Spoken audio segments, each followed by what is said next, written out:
Oh, hey, Daddy. What am I doing? Well, I am doing my weekly dose of, well, weekly, honestly, daily, dose of nerd geek stuff. But if you really want to know, I am making a new D&D character. You know, Dungeons and Dragons. Not that kind of dungeon. Okay, whatever. Of course, you weren't thinking anything about like any type of other dungeon. But, so yeah, what I'm doing is making a new character because I am going to be hanging out with some friends on a weekly basis doing my D&D stuff again. Yeah, like I used to. Now that everybody is, back together and back from the holidays and vacation times and all, we are going to start a new campaign with some new friends. Yeah. You want to know about the character I'm making? Why? Oh, you wanna see what I'm doing? Okay. So Daddy's getting all interested in his little girl's like nerdy escapades. Okay. But let's be clear, I am a geek. I am not a nerd. But okay, so I am making an Azamar. Now, I know you don't know what that is, but um imagine like okay, so you know how a demigod is like the offspring of a god? Yeah, so imagine like your ancestor is like a demigod, but instead of the DNA very quickly being like pushed out over time like regular human stuff, I guess, um, with these guys, it's kind of like a lot more permanent, I guess you could say. So let's say it's been like 100 generations back. It could still be prevalent or something. Or it could just have happened or whatever. It's kind of complicated. Well, it's kind of like a lot of different stuff can happen. And I'm rambling. Okay. Um, about my character. So, here's a good way to explain it. Azamars are the offspring of at some point a mixing bloodline with celestial beings. And the opposite of that would be tieflings, which are the offspring that have some amount of DNA or blood with demonic forces. Um, and I'm choosing an Azamar because I like the stuff that you can do with it, and it's really cool. I've never been one before. Yeah, so they can look like tons of different things, and they are their own race, but it's a little different. So my Azamar specifically is a high elf, like offspringed or originated Azamar. So that means that her parents were high elves, but she is an Azamar. Um, and because of that, like she looks different. She's technically a different being, but still has some high elf resemblance. Like she has pointed ears. Um, that's pretty much where that ends, though, I guess. But also, like, it works in with her backstory and stuff. And I'm giving her like a really on the nose name, like Angel Amakir. Amakir, I think, is like one of the D&D elf names for like Gemflower. Right, of course I would choose that. But yeah, and so she has like this gorgeous, like glowing tan golden skin with these bright, bright violet, light colored violet eyes with this long, flowing, pure white hair, these cute pointed ears, these like nice pinky kind of lips. She's gorgeous. And when she sings, it's all angelic and stuff. And because she is a protector Azamar, that means that she can basically go full on angel mode and get like angel wings and stuff. And it's all this type of stuff. Yeah, it is cool, isn't it? Yeah, so now I'm going to roll for some of her stats, which is basically, if you look here, It's stuff like strength, dexterity, constitution, intelligence, wisdom, charisma, that stuff.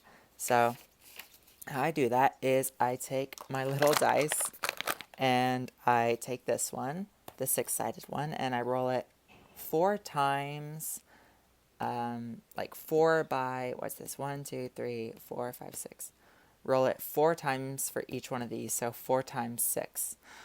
Math. But yeah, so let's do that. So if I do, oh, and you roll it 4 times and you choose the 3 best. So if I roll it like that, and like that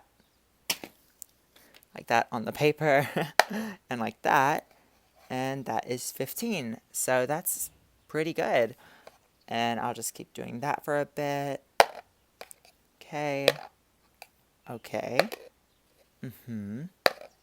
Great. So that's a 16. And now every time it's like an even number, like 16, 18, or 20, or whatever, that affects how much like bonus you get with it. So like 15 is +2, but 16 is another step up, so that's +3. So if it's below, I think 10, then it's not plus anything. And yeah, so let's just hope that I get really good rolls. But yeah. And that's another 16. Now for my Azamar, they also get +2 charisma and +1 wisdom.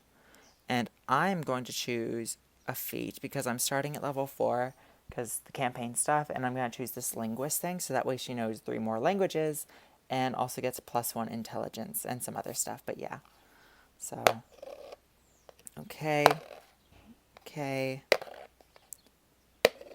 great. So that's 17 and almost done. That's another 17 and one more, please.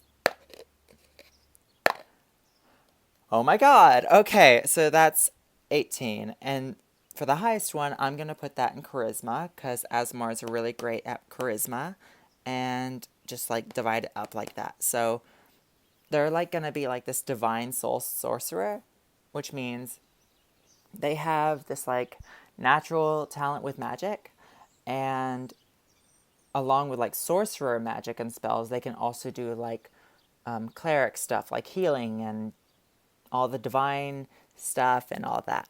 So that's honestly amazing, these stats. Oh my god. So if I do this, I put them all in the right bit and everything. And over here. And plus this. Okay, so these stats are honestly amazing. So that's 15 strength, 16 dexterity, 16 constitution, 18 intelligence, 18 wisdom, and 20 charisma. 20 is the max. That is like, those are some amazing stats. And I am so excited to use this character. Oh my god, okay. And I can do all the other stuff in a bit. I am just so excited. Oh, geez. And I have to choose other stuff, so I'm gonna make her a noble. So, you know, like nobles and stuff, nobility. That fits in with her background, which also gives her another language. So for languages, she's gonna know Common, Celestial. Those are the 2 that she just knows anyway. I'm also going to, because I can get her 4 more languages, I'm going to go with Infernal, Abyssal, Sylvan, Primordial. Those are basically like some uncommon exotic languages. Infernal is the language of like tieflings. I think it's the language of devils, like demon stuff. Same thing with like Abyssal. Sylvan is like fairies, and Primordial is like I think it's like elemental beings and stuff, where it's not really a written language. I don't know, it's all types of complicated. But yeah, she can see in the dark. She is resistant to necrotic and radiant damage. She can heal people by touching them. And yeah, so let's see. In terms of how she looks, like more specifically, I guess, she's 6 feet tall, 69 kilograms. Yes, it is kind of like a self-insert character. Metallic nails. So I'm thinking like they aren't metal, but they look metallic. So like I want to go for like maybe a like silver metallic, but still gotta think glowing slash radiant tan skin, shining violet eyes, pure white hair. Her shadow has angelic wings and an enchanting voice. And that's all pretty good. I'm overloading you a bit, aren't I? No? Okay. Oh, you think it's pretty cool? Like, like really? Because you never really show interest in it sometimes, and I just kind of do it with my friends and all. But you want to make a character too? I mean, yeah, that's great actually. Oh my god. Um, sure, Daddy. Here, I'll get you a character sheet, and we can get started. Yeah, Daddy's little. Hey, wait, I said I'm not nerdy. I'm Daddy's little geeky princess, not Daddy's little nerdy princess. There is a difference. Okay, Daddy. I love you too.